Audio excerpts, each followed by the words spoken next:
And you're live. Hey guys, how you doing? It is the Do Carpenter and the always beautiful Mrs. Do Carpenter. Aw, thank you. But this is our Saturday live show. It's called Back to Basics. And there's a reason why we called it that. I was going through some of our videos and we have one called 5 Tips and Tricks that hopefully most people have watched. And as I went through, I was basically kind of debunking things that notions that people came up with and saw through watching our videos. And I wanted to let them know which ones worked and which ones didn't, and what direction they should be heading in. But when it came down to the brass tacks of actually creating aircrete, creating one that has really tight bubbles and cells, kind of like this one, and make that it's hard and it's not crumbly. I think I need to break down each of those tips and tricks and go through and show them step by step what we're going to do. And we're really excited. Every time we're out at our shipping container aircrete lab workshop getting it set up and putting up shelves and doing more, Mrs. Honeydew always says, "This is so exciting. This is so exciting." And so we are really excited, and this past week we got a lot done on it, and we got it to the point to where we can actually got enough benches up and shelves and stuff put away that it's not so cluttered that we can actually start doing some aircrete videos again, which is super exciting to me because that's what I love. I love the innovation part of it. Now, when we very first started, I took a form like this and I capped off the ends, and that's where this block came from. As you can see, it fits perfectly. I saw cut it into slabs. I treated different slabs of them with sodium silicate and different fire protection type of situations, and done tons of experiments on it so that it can be used for different applications. And Do you want to say hi? what I think I need to do is at least do 1 or 2 videos every week that are just really cinema quality, going through and showing the brass tacks on how to do these certain to achieve certain results for whatever project you're wanting to use it for. I mean, we've had a lot of failures. If you look at like this block, you can see that it has huge bubbles and yeast, like almost bread yeast like pockets in it. That was a 7th generation. That was the recommendation we were giving when we first started, was use 7th generation soap as a foaming solution. And I was never really able, without some additives, to get it to be stable enough to use. We were able to use 7th generation and stabilize it, but we had to use like some lime and some baking soda and stuff to make it flash off more quickly. But what I think we're gonna do is just do a back to the basics so that you guys understand this is how you build a form. This is how you make it or treat the form so that it separates from the cement really easily when you're done. This is the standard regular mix. This is the mix added with this. This is the mix added with this ingredient, and so on and so forth. And what mix is best for what application? Yeah, exactly. What mix is best for what application. I mean, if you're going to use it in a rocket mass heater or in a forge, or if you're just going to use it for a wall panel, for insulation, whatever the case may be, you know, the cheapest route that you can go. And so we're really excited that we have the shop up and running enough now, and that we can start doing these projects. And so next week This past week we put out a lot of B-roll type stuff. We put a video out every day, and we're going to continue that so that you can see that what we're working on as far as the shop goes. But we also want to have a couple really good videos about aircrete and what you can do to move forward in your quest to do some good aircrete projects. So that being said, let's check some viewers' comments. Beaver Creek Farm Life is on, says good morning. William Craig says good morning, Good world. morning, William. Yes, good morning, William. It's always great to hear from you. Andrew Sherwood says happy Easter. Andrew, thank you. And happy Easter to everyone else, too. That is an amazing time. Beaver Creek Farm Life put our Etsy shop on for us. So thank you. Awesome. And also he put our website on for us. So if you guys are interested, check those links out. He also put our email. So if you guys have any questions, you can send email to honeydewcarpenter1@gmail.com. And John says happy Easter. So, well, happy Easter to you yes, too. Our happy boys have Easter. been having a ton of fun with it. A church group egged our house. That's what they call it. They put a sticker egg on our front door and went and hid a bunch of eggs in front of our house, and it was a lot of fun for our boys to go out and find those 12 eggs and have a little treat and get in the spirit of things.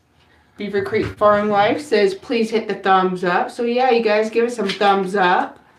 And Romer says good to go. Awesome. Malber says good morning and happy Easter. Well, good morning back and happy Easter. Joel Nickerson says, is there a way to make a retaining wall with aircrete? Very happy Easter to you and your family. Yeah, there is. Let me delve into that a little bit, because regardless of whether you're using a super heavy block with aircrete or whether you're using a block like this that's really light but still quite strong, there is a way to make a retaining wall, and you basically use whatever it is you're retaining as ballast to do it. So you would take a strong nylon fabric mesh, and as you put a course of bricks, you just want to make your brick into a form shape where it had a little lip to hook on the back of the other brick, and then you would lay down that fabric and let it stick back like 4 feet, put your brick down, and typically they stair step backwards on a retaining wall, and so it would have a slight angle going up, but you would fill that in with backfill and then lay another layer of and you can buy it at almost any landscaping store. They have retaining wall, this nylon stuff that goes in. It doesn't matter whether it's a huge heavy retaining wall or you're using aircrete blocks. You're going to have to use that fabric mesh in there and stick it back into itself for it to be effective. Because if you just built a retaining wall with just even high strength concrete blocks that were super heavy and just built it up 6 feet tall and backfilled it, the hydraulics of soil is something that most people don't understand. And if you take a heavy clay and let it absorb water, it actually swells. And this hydraulics that goes on as it becomes saturated and dries out and shrinks and whatnot will just crumble and destroy any retaining wall if you don't have that fabric in there. So could you do it with aircrete blocks like this? Absolutely.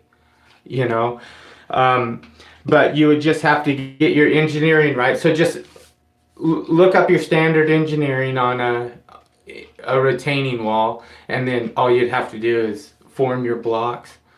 And you know what, maybe that's a good video on back to basics that I could do. I could show people how to make a form to build retaining walls, and we could just pour a bunch of them and then just give an example of it. Another one that I want to do is insulating a shipping container. So, tack it's like chicken wire on the outside, and then have a slip form where you would pour a course and then move the form up and pour another course. And what would hold it to the wall would be your wire. So I have a lot of different ones that I'm going to do, but that's a really good one. I think that would resonate with a lot of people. So let's move on. And thank you for that question. And great idea also, Joel. Yeah.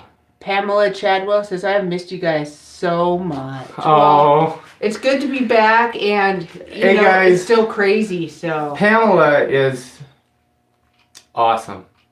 She always would send us these little video clips, very inspirational all the time, and words of encouragement to us. I mean, way back when all we had was 1,000 subscribers. This past week, we broke 40,000 subscribers. Thumbs up. And we feel so honored and so blessed that there's enough people out there that resonate with what it is that we like to do, that we're able to do this and make a business out of it. Right. I mean, we're not getting rich or anything, we're just getting by, but I think it's gonna compound on itself, and so we're real excited about that. And so thank you, Pamela.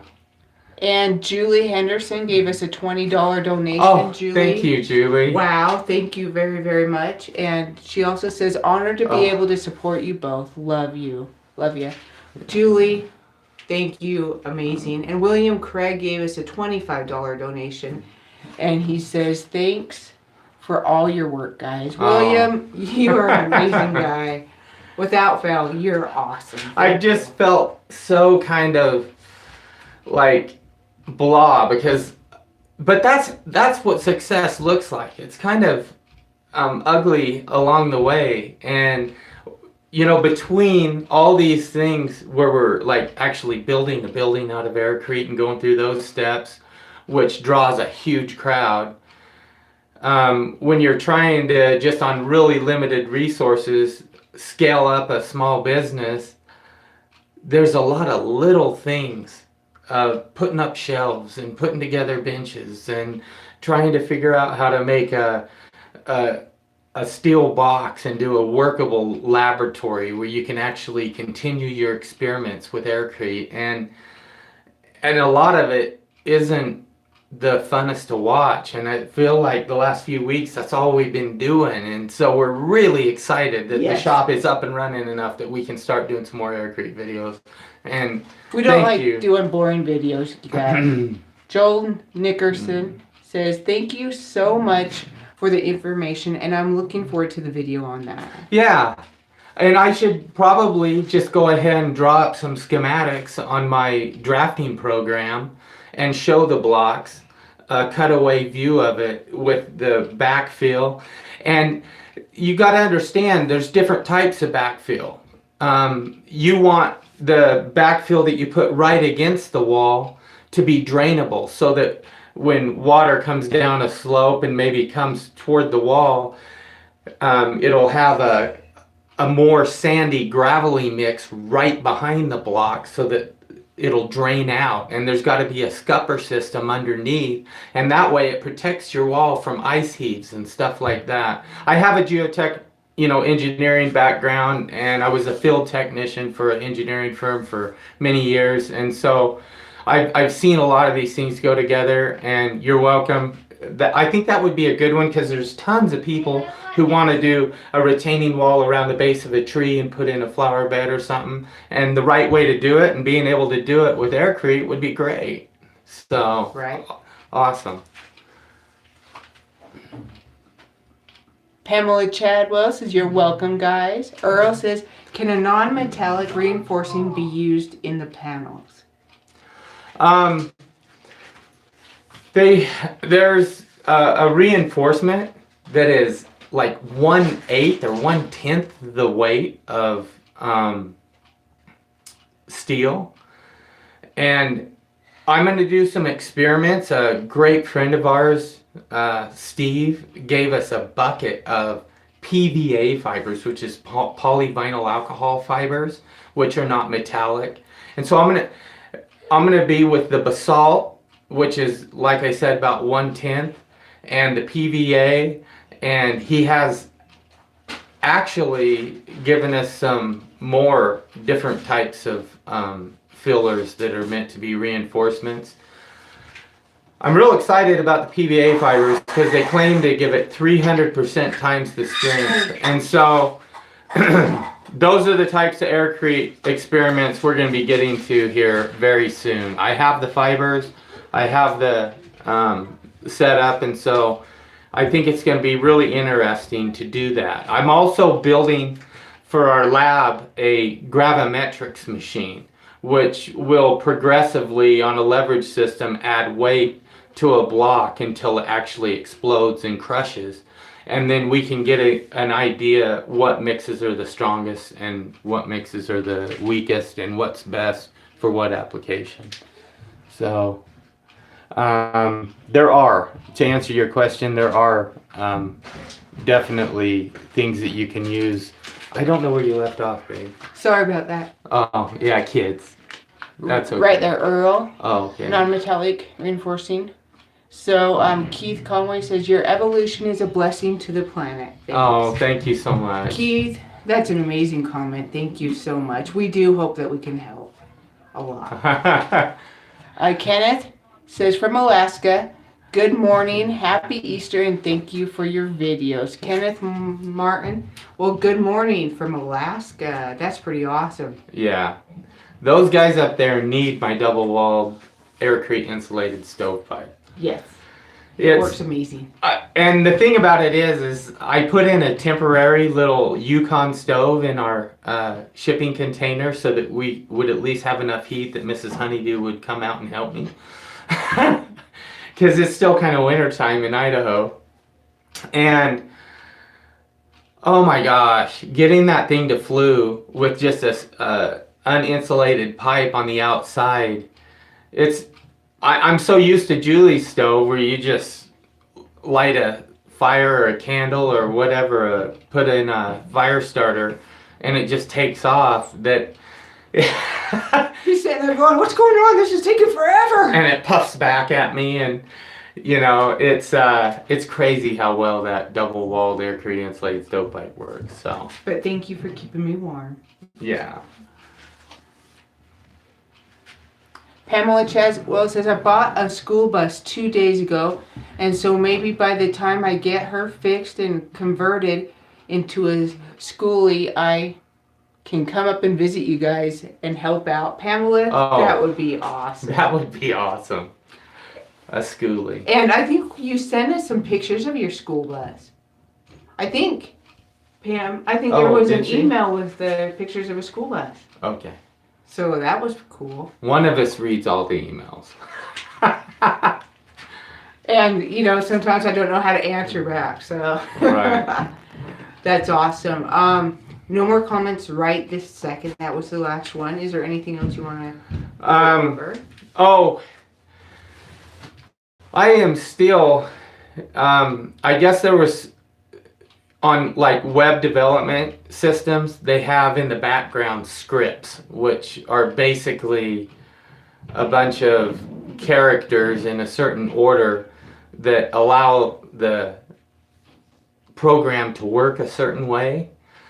And for whatever reason, I'm still, my web developer and I are still working through getting the script correct on the forum so that I can control and pull in content for it and have it look the way we want.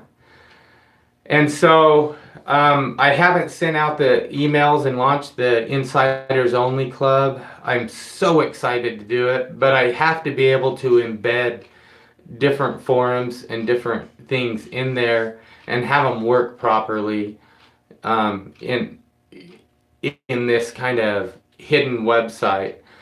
It's going to be cloned in a read-only for public so that the people that are on the inside, and as we go through the process of creating projects and talking back and forth, other people can read it, But to participate in the creative process, you're going to have to go into the Insiders Only Club. And so, but those scripts on most typical forums were created for just a public venue, and we're having to rewrite it to work in a private venue, but have a public read-only site that it's linked to. And so I'm working on it, so sorry. That's just, like I said, that's just kind of what it's not fun for me, and I would rather be out swinging a hammer at an aircrete block. You guys, he's pulling all his hair out, trying to get it started. I did. It's gone. Next, I'll start on Mrs. Honeydew's hair. No. Yeah, mine's good. Thanks. But I'm excited to. Yesterday we took all the aircrete equipment out to the shop, and I'm excited to start making some aircrete out there and making some specific forms and whatnot, just so that we can get back to basics and get back to helping people understand. You would not believe how many questions I get and people that are just frustrated wanting to give up on aircrete because they've tried it based on, you know, other people's expert advice out there, and they end up with this crumbly block mix, or it's inconsistent where it's crumbly in places and good in another. And my main mission is just to help people with consistency so that they can make a consistent mix where every block is the same. I understand the frustration. I've been through it myself, haven't we? We had a lot of the panels that we made for the aircrete shop not turn out like we wanted them to, and we had to destroy them and start over. Mm-hmm. And so and trying to figure out what we did wrong. Yeah, trying to figure out what we did wrong, and it's what I love to do. So I'm excited to get back to that. We're in this, what, 22 minutes. We're actually putting in a door and a window possibly today on the aircrete laboratory for the shipping container, and framing it with angle iron. So I'm gonna have to break out the welding helmet and put on my leathers. So we're probably gonna keep this short today. No biggie. Let's see if there's any more last minute questions, and then we're gonna call it. It's kind of actually weird that we haven't gotten any more questions. I wonder. I know, and the ones that did came in like 10 minutes in. I wonder if we're still having that issue where they're not able to comment right away. I don't know. But we're to the end of the comments, and so I love you guys. Keep on keeping on, and we're gonna go out and start.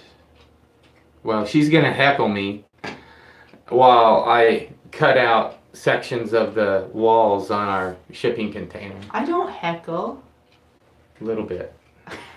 Awesome. You guys have a great day. Happy Easter, and talk to you guys later.